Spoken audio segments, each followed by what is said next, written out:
একবার মুখাতিব হয়ে সামনাসামনি হয়ে নবী পাককে বলতেছেন, ও মুহাম্মদ সাল্লাল্লাহু আলাইহি সাল্লাম, তোমার আর খায়রিয়াত নাই, তোমাকে না মেরে মক্কায় আর ফিরব না। নবী আমার বললেন, আবু জেহেল চাচা রে, এই তোমাদের জন্য আমি মক্কা ছেড়ে দিয়ে, খোদার ঘর কাবাতুল্লাহ ছেড়ে দিয়ে আমি মদিনায় চলে আসলাম। আবার মদিনাতে তোমরা পিছনে লেগেছ। নবী বলেন, আমি তোমাদের কি দোষ করেছি? আমি তোমাদেরকে গালি কোনোদিন দেইনি, তোমাদেরকে খারাপ বার্তা কোনোদিন দেই নাই, তবে আমাকে তোমরা কেন মারার জন্য এসেছো? আবু জেহেল বলে, ধর্মের কারণে। নবী আমার বলেন, আমি তো কাউকে জোর করি নাই, যদি তোমাদের মন চাই ইসলামে আসতে পারো, যদি মন না চাই তোমরা আসিও না, আমি জোর জবরদস্তি কারো উপরে চড়াও হই নাই। আবু জেহেল বলতেছে, মুহাম্মদ সাল্লাল্লাহু আলাইহি সাল্লাম, তবুও তোমাকে মেরে আমরা মক্কায় ফিরব।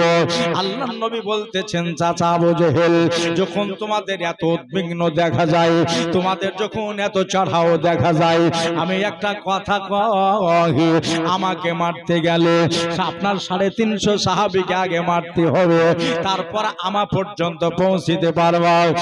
এরা আমারে মারতে দিবে না, জোরে বলো সুবহানাল্লাহ। আমারে মারতে দিবে না। তবে আবু জেহেল, শোনো শোনো, একটা জায়গা দেখো, বড় দেখে জায়গা দেখো, যে জায়গাতে গিয়ে লড়াই করতে পারি। যদি ইসলামকে বাঁচাবার জন্য রক্ত লাগে, আমি রক্ত দিয়ে দেব। ইসলামকে বাঁচাবার জন্য যদি জান দিতে হয়, জান দেব। ইসলামকে বাঁচাবার জন্য 10টা 20টা শহীদ হলে শহীদ হয়ে যাব। একটা জায়গা দেখো। আবু জেহেল কিলকিল করে হেসে ফেলল। মুহাম্মদ সাল্লাল্লাহু আলাইহি সাল্লাম, তোমার এই তো, তোমাকে ভয় লাগে না? তোমার সাথে 313 জন মানুষ, আমার সাথে হলো 1450 মানুষ। আল্লাহর নবী বলতেছেন, আবু জেহেল, তোমার সাথে 1450 বটে, কিন্তু তুমি জুলম জালালাত ওয়ালা, আমরা হলাম হক ও সাদাকাত ওয়ালা। তুমি শয়তান ওয়ালা, আর আমরা হলাম যে রহমান ওয়ালা। সুবহানাল্লাহ। দেখো আবু জেহেল বলল, জায়গা দেখা হয়ে গেল। নবী বললেন, কোথায় জায়গা দেখলে? আবু জেহেল বলতেছেন, বদরের মাঠে, জঙ্গে বদর। উত্তরে নবী বললেন, নাম, আমি রাজি। কোন মাসে যেতে হবে? আবু জেহেল মনের দ্বারাতে বলতেছেন, কোন মাসে দেই টাইম? আমি জানি এরা অল্প হলে এদের সাথে আল্লাহর রহমত আছে।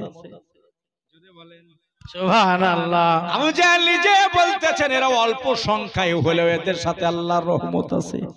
এমন একটা মাসের বার্তা দেয় যে মাসে এরা সারা মাস শুকিয়ে থাকে। আবু জেহেল বলতেছেন, রমজান মাসে তোমার সাথে লড়বো।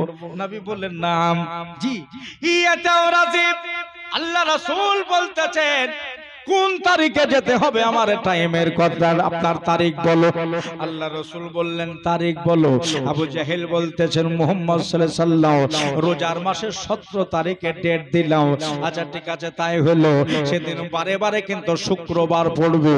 আচ্ছা তাই হলো, শুক্রবারেই যাব। এরা সবাই চলে গেল নির্ধারিত জায়গায়।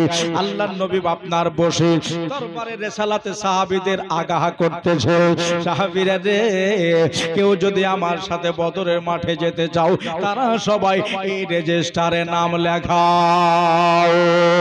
সবাই নাম লিখিয়ে দিল। তবে যারা যারা যাবে রোজার মাসের 12 তারিখে, আমি কিন্তু সফর কাজ করব, আমি কিন্তু সফর লাইনটা এখান থেকে জারি করব।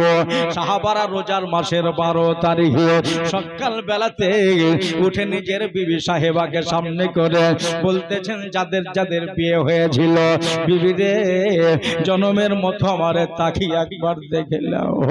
আমার মন বলতেছে বদরের মাঠে থেকে আর ঘুরে আসতে পারবো না। 1400 তালোয়ার যেখানে আপনার লহরাবে, 1400 মানুষের সমাগম, আমার নবীর সাথে মাত্র 313 জন। তবে ওই দল থেকে ফিরে আসা মুশকিল। আমার মন বলতেছে ঘেরাও করে আমাদের মেরে দেবে। জনমের মতো একবার তাকিয়ে দেখিলাও, যদি শহীদ হয়ে যায় তাহলে তোমার সাথে আমার কিয়ামতের দিনে দেখা হবে। সুবহানাল্লাহ। ক্ষমা করে দিও, আমারে মাফ করে দিও। কেন না তোমার দাম্পত্য জীবনের আমি হক আদায় করতে পারলাম না। সাহাবীর বিবিরা বলেছিলেন প্রাণের স্বামী কথা হলো একটাই, যে আপনি নবী পাকের সাল্লাল্লাহু আলাইহি সাল্লামের সঙ্গে যাবেন, খবরদার নবীর যেন কোনো ক্ষতি না হয়, যদি জান দিতে হয় দিয়ে দেবেন, নবী পাকের কোনো যেন অসুবিধে না হয়। গেলে নবীকে যে ভালোবাসে তারে আল্লাহ তাআলাও ভালোবাসে। বলে সুবহানাল্লাহ, সুবহানাল্লাহ। আওয়াজ দিয়ে বলেন একবার সুবহানাল্লাহ। নবীকে যে ভালোবাসে তাকে আল্লাহ তাআলাও ভালোবাসে। এই কথাটা লেখা আছে কোরআনে। আল্লাহর সৃষ্টি সেরা সবার আলা নবীজি আমার, সৃষ্টি সেরা সবার বালা নবীজি আমার।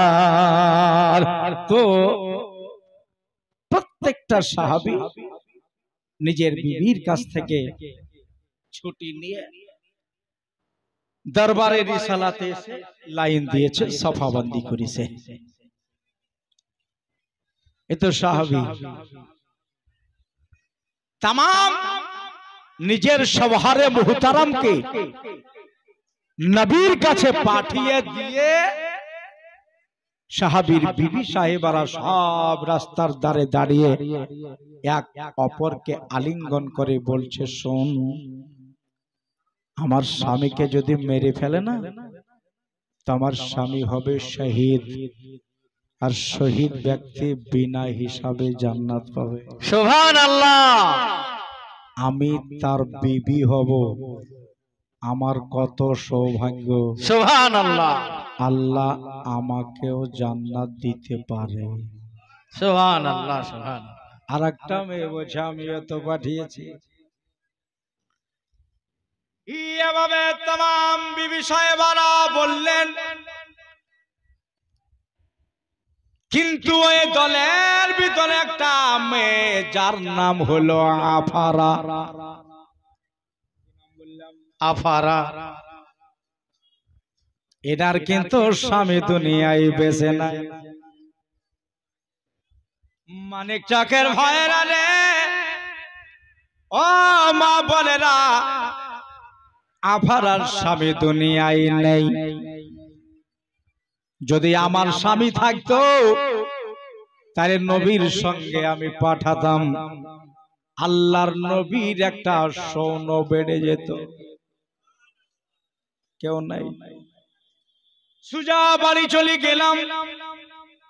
বাড়ি যাবার পরে বারান্দায় বসে গালে হাত দিয়ে ভাবতেছি, মাহবুব, সেই দিন আমার স্বামীরে যদি না নিয়ে আজ পর্যন্ত যদি বাঁচিয়ে রাখতা, বদরের মাঠে আমার স্বামী পৌঁছে যেত। মা চোখের পানি ঝরিয়ে কাঁদতে লাগলেন, মাহবুব রে, নবীজির সাথে লোকজন কম, জানি না আল্লাহর নবীকে বোধহয় বদরের মাঠে জখম করে দেবে, জনমের মতো বিদায় করে দেবে। এই জন্য মা জোরে জোরে কাঁদতে লাগলেন। মেয়েটার কিন্তু দুটা লাল ছিল, দুই লাল কাছে ভিড়ে গেল। একটার নাম মুআজ, একটার নাম হলো মাউজ।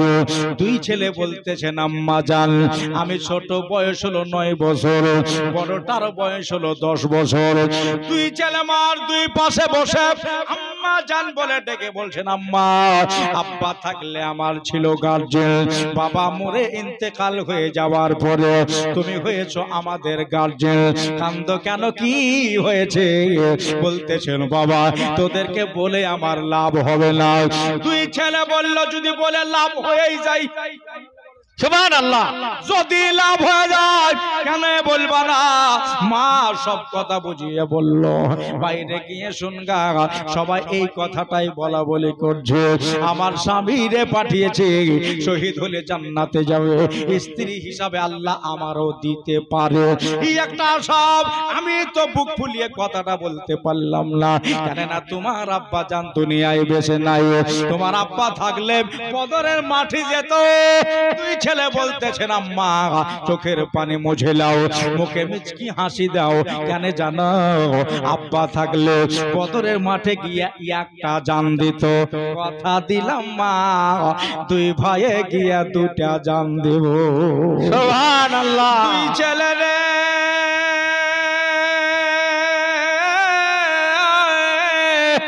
বাচ্চা ছেলে, তোদেরকে আল্লাহর পয়গম্বর যে নিয়ে যাবে না রে বাবা। আজকে মৌলানা গোলাম মুরসালিনের সমান হলো, হয়তো পাঠিয়ে দিত, আজকে ইনার মতো হলে পাঠিয়ে দিত, কিন্তু বাচ্চা ছেলে নবী পাক নিয়ে যাবে না। দুই ছেলে বলল, মা তুমি আগে রাজি হও, আল্লাহ নবীকে পরে রাজি করব। আগে মা রাজি, পরে আমার নবী অবশ্যই রাজি হবে। আম্মা জান খুশি হয়ে গিয়ে দুই ছেলের গোসল দিয়ে, আপনার জামা কাপড় পরিয়ে, হাতে দুটা ছোট ছোট তালোয়ার ধরিয়ে দিয়ে বলতেছেন, বাবা একটা কথা শুন, তোদেরকে আমি আল্লাহর রাহে দান করে দিলাম।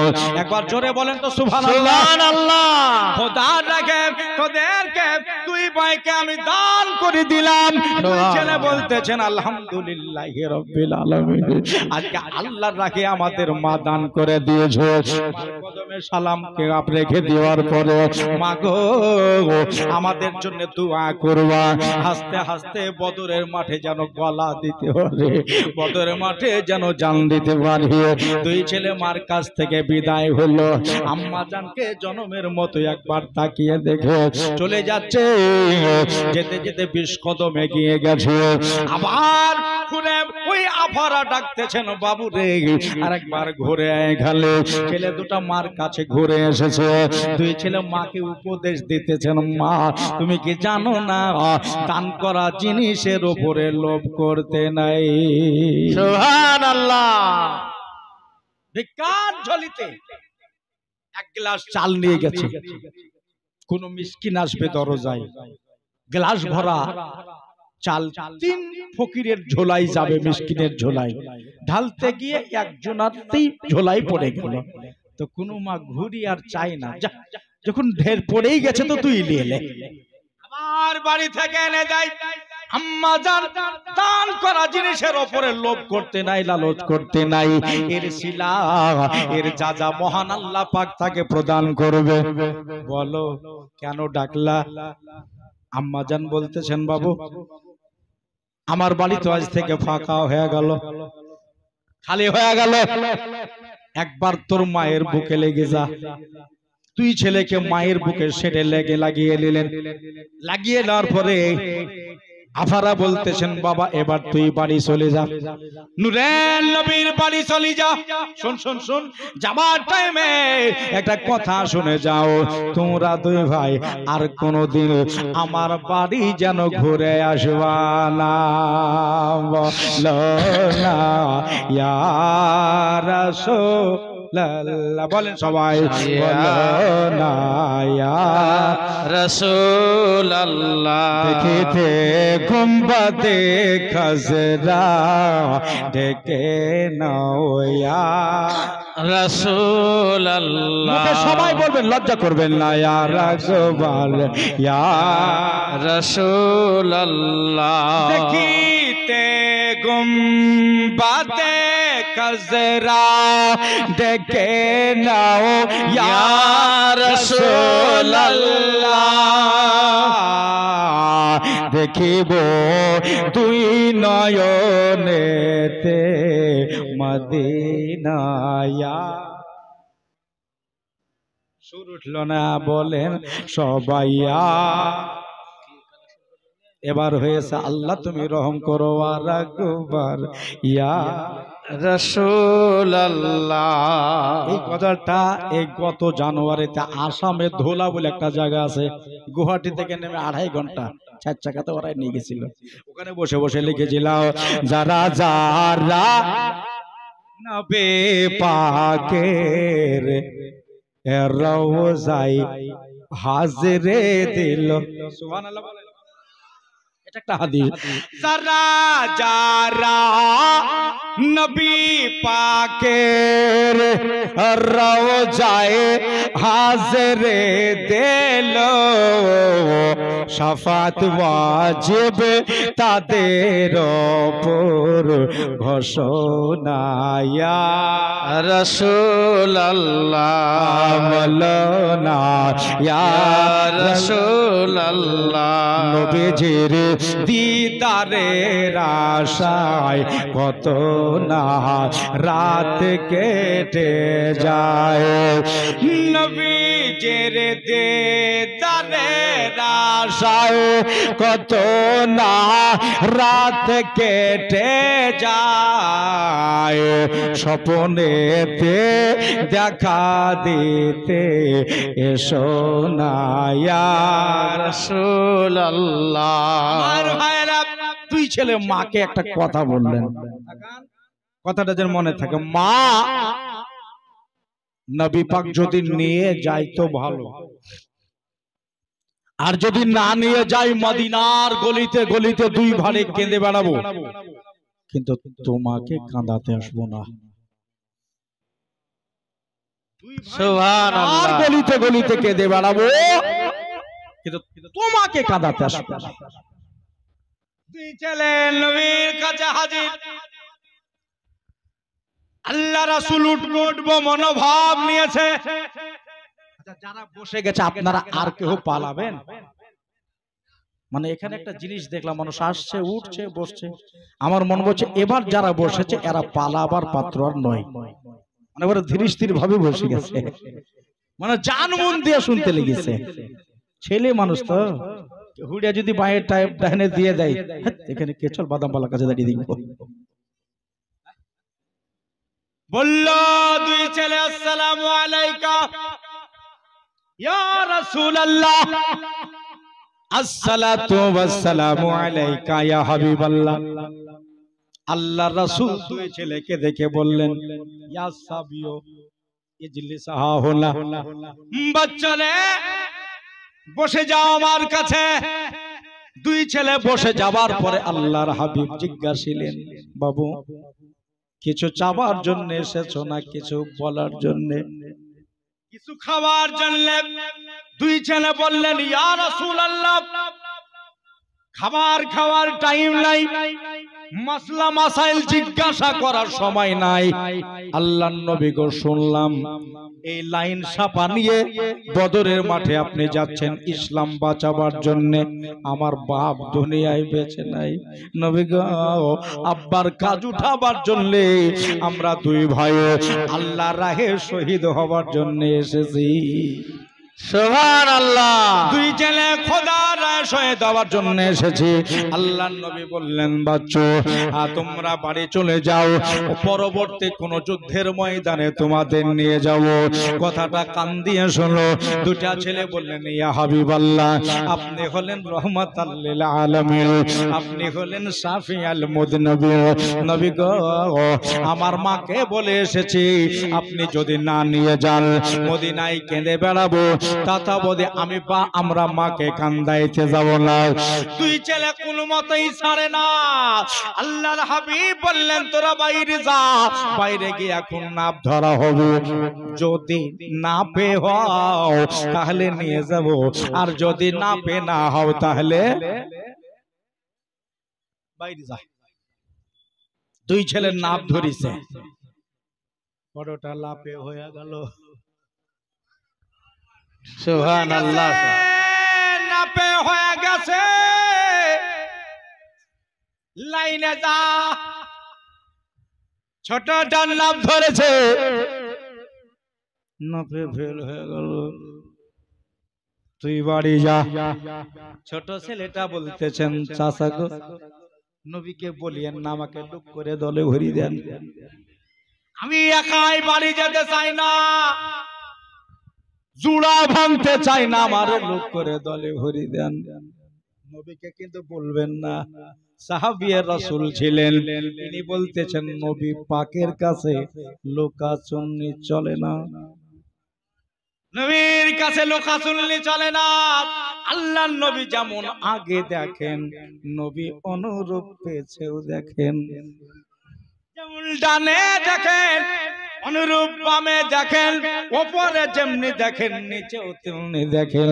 তবে শুন বাবা, আমি তোর বাবার মতো বয়সী মানুষ, একটা উপদেশ দিই, যদি যেতে হয় আবার ঘুরিয়ে নবীর কাছে যা, নবীর হাত পা ধরে যদি রাজি হয়ে যায়, জেনে নিও তোমার আল্লাহ রাজি হয়ে গেছে।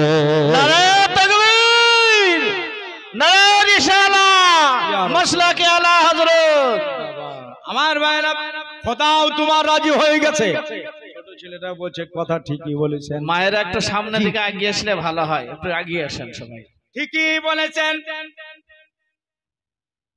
আবার ঘুরিয়ে নবীর কাছে গেছেন, হুজুর হুজুর, হ্যাঁ হ্যাঁ, আমি নাপে ফেল হয়ে গেছি, একটু আপনি নিচে ইজাজত দিয়ে আমাকে দলে ভরে দেন না হুজুর। হবে না, বাড়িয়া একটা হয়েছে, ওরে নিয়ে যাই, পরবর্তীতে আবার তোমারে নিয়ে যাব।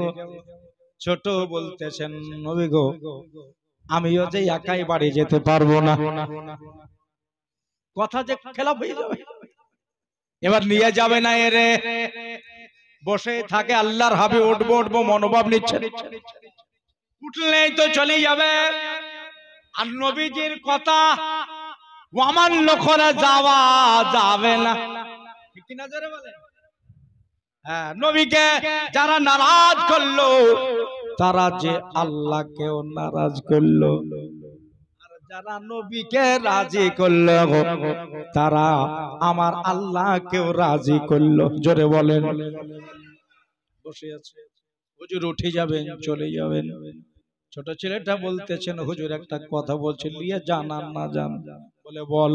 নবী গো, যুদ্ধের মাঠে যাবেন, ওইদিকে 14,500 কাফের, আপনার দিক থেকে 313 জন, তবে ওই মাঠে আপনার শক্তিওয়ালা মানুষের দরকার না বেশক্তিওয়ালা। হুজুর বললেন, শক্তিওয়ালার দরকার বেশি। নূরে নবী বললেন, শক্তিওয়ালা মানুষের দরকার। ছোট বলতেছেন, হুজুর 1 বছরের বড়, পরে নাপে হলো তাই নিলেন, কিন্তু আমার বড় ভাইয়ের চাইতে আমার শক্তি বেশি। সুবহানাল্লাহ। যদি বিশ্বাস না হয় ওকে ডাকেন, আর আপনার সম্মুখে লড়ান, ওকে যদি পারতে না পারি তো কি বলেছি, পারবি তো? যদি না পারি তাহলে নিয়ে যাবেন, না যদি পারি তাহলে নিয়ে যাবেন তো নিয়ে যাও। ওর বড় ভাই বাইরে থেকে এসেছে, তো বাবা কবে পারলি আমাকে? নবীর কাছে নাম লিখিস, যদি ডাকে আমি আবার হারবো নাকি? এ বলছে পারবো, ও বলছে পারবো। নূরে নবী বললেন, ওরে ডাকো, বলাও। খুব খেয়াল, বড়টাকে ডাকা হলো, 2 ছেলেকে বলল, তোরা এখন লড়ে যা। খুতবাতে নাইমে 2য় খণ্ডতে বদরের ওয়াজা তাসমিয়াত একটা কথা লেখা আছে, কি 2 ছেলে লড়ে গেল, আর ছেলে দুটার লড়াই রহমতি ফারেস্তাই দেখতে লাগলো। সুবহানাল্লাহ। এরা প্রতিযোগিতা করছে, মারহাবা দিচ্ছে, আজ মাটির জন্য নয়, পাটির জন্য নয়, দুনিয়ার জন্য নয়, এই ছেলে দুটো বদরের মাঠে জান দেওয়ার জন্য প্রতিযোগিতা করছে, আজকে লড়াই করছে। যাদের নবী খুশি হয়ে যায় আমারে নিয়ে যায়। মা কান দিয়ে শোনো, তোমারেও মরা লাগবে, আমারেও মরা লাগবে। দুনিয়া ফানা হয়ে যাবে, আসমান জমিন ভেঙে তছনছ হয়ে যাবে। যেদিনের নাম হলো রোজে জাযা, রোজে মেহসাল, আর সেদিন নামায় আমল হাতে চলে আসবে।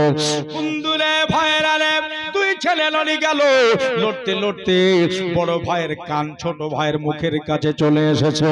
ছোট ছেলেটা বড় ভাইয়ের মাথাটাকে চেপে ধরেছে। ছোট ছেলেটা বলতেছেন, ভাই তোরে একটা কথা বলবো। বলে কি বলবি?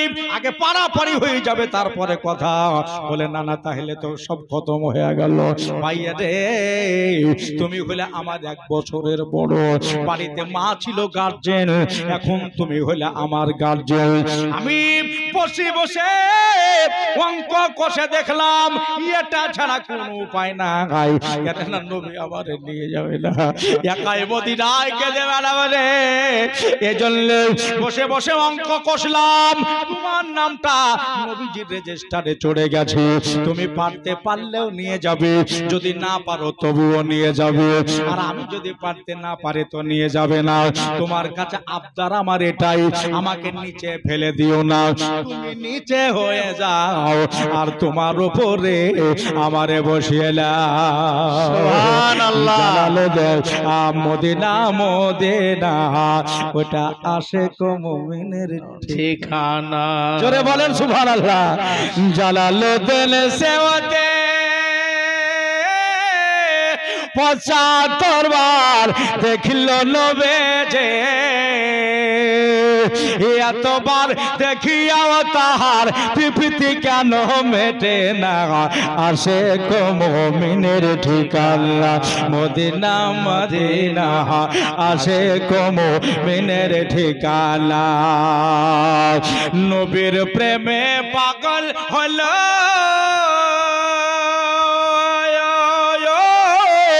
হযরতে এসে করনে, নবীর প্রেম বুকেতে নিয়ে পাইল জুবাখানা। আশিক মুমিনের ঠিকানা মদিনা মদিনা, আশিক মুমিনের ঠিকানা। ছেলে লড়াই চলতে চলতে বড় ভাই বলছে, কথা তো ঠিকই বলেছিস,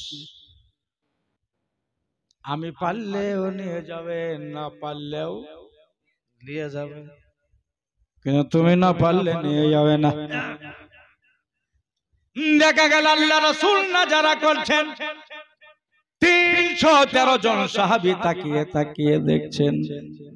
আল্লাহর রহমতে ফেরেশতারা যাদের দিকে লক্ষ্য করে আছেন, আমার মাওলায়ে কায়নাত কুদরত দেখছে। জোরে বলেন সুবহানাল্লাহ। বলা পড়ে গেল জমিনে, ছোট তার বুকের উপরে উঠে চাপড়ে ধরে পড়ে রয়েছে। মিনিট 5 পরে ছেড়ে দিয়ে আল্লাহ রাসূলকে বলতেন, হুজুর আপনি হলেন আল আমিন, যেটা কথা আপনি বলনে ওয়ালা লাই, আপনি বলেছেন করতে পারলে নিয়ে যাব, এবার বলেন আমারে নিয়ে যাবেন কিনা। হুজুর বললেন, যা তুইও লাইনে ঢুকে যা। কেন মনের কথা বুঝনে ওয়ালা করেন আমার পয়গম্বরে দুজা। বন্ধুরে আমার ভাইরা, দুই ছেলে লাইনে ঢুকে গেলেন। মাহে রমজান শরীফের 12 তারিখে এবার সফর কজ করলেন। হুজুর চলে যায়, ইসলামের প্রচার করে আর চলে যান। যেতে যেতে বদরের আপনার মাঠ পর্যন্ত পৌঁছলেন। আপনার 16 তারিখে সন্ধ্যা লেগে গেল। 17 তারিখ শুক্রবারের দিন যুদ্ধ হবে, ইসলাম মিটাবার জন্য ঢাল তলোয়ার বেঁধে নিয়ে এসেছে, মানুষজন বেঁধে নিয়ে এসেছে। মস্কি যায় পানি ভরা আছে, মহিলারা অনেক আছে, বড় বড় দাপ ঢোল নিয়ে এসেছে। নবীরে মারার পরে আজকে ওই যে ফাতা হাসিল করবে, ঢোল বাজিয়ে মদিনা থেকে তারা মক্কায় যাবে।